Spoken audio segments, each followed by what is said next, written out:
எதிர்வரும் பொதுத் தேர்தலில் பிரஜைகள் முன்னணி வன்னி மாவட்டத்தில் போட்டியிட உள்ளது.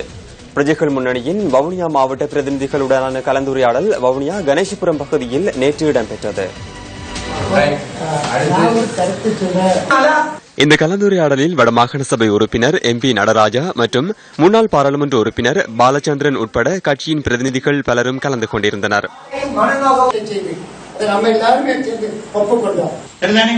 அதுக்கு பிறகு நாங்க இந்த வன்னிவாழ் மலையக மக்களின் எதிர்கால நலன் கருதி இம்முறை தேர்தலில் போட்டியிடுவதற்கான தீர்மானத்தை பிரஜைகள் முன்னணி எடுத்துள்ளது. இதுக்கு எங்களால முடிந்த ஒரு ஒத்துழைப்பை நாங்கள் கொடுக்கறதுக்கு தயாரா இருக்கு. அங்க பல கிராமங்கள்ல எல்லாம் செய்ய கோயில்களுக்கு அதுக்கு இதுக்கு நியாயமான காசுகள் எல்லாம் கொடுப்பட்டிருக்கு. அவர் மலைய மக்களை பத்தி நல்லா கூடுதலா அறிஞ்சிருக்கிறாரு.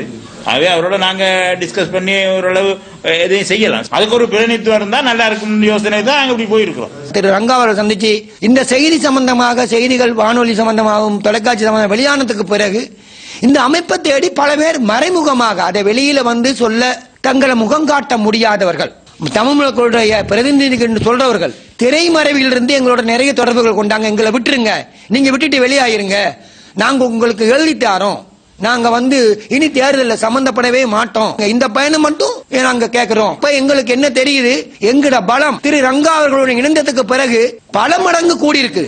நாங்கள் இந்த தேர்தலில் பெரும்பான்மையாக வெற்றியடைவோம். வன்னி மாவட்ட சமூக மேம்பாட்டு அமைப்பினூடாக இந்த முறை பாராளுமன்ற பொதுத் தேர்தலை பிரஜைகள் முன்னணியின் எங்களுடைய கௌரவ ஸ்ரீ ரங்கா ஐயா அவர்களுடனாக இணைந்து இந்த சமூக மேம்பாட்டு அமைப்பு இந்த தேர்தலை சந்திக்க இருக்கின்றது. மாகாண சபை உறுப்பினர் திரு MP நடராஜா அவர்களும் பிரஜைகள் முன்னணியினூடாக இந்த தேர்தலை சந்திப்பதற்கு எடுத்திருக்கின்ற இந்த முடிவை வரவேற்பதாகவும் தன்னுடைய ஆதரவை தருவதாகவும் கூறி சென்றிருக்கின்றார்.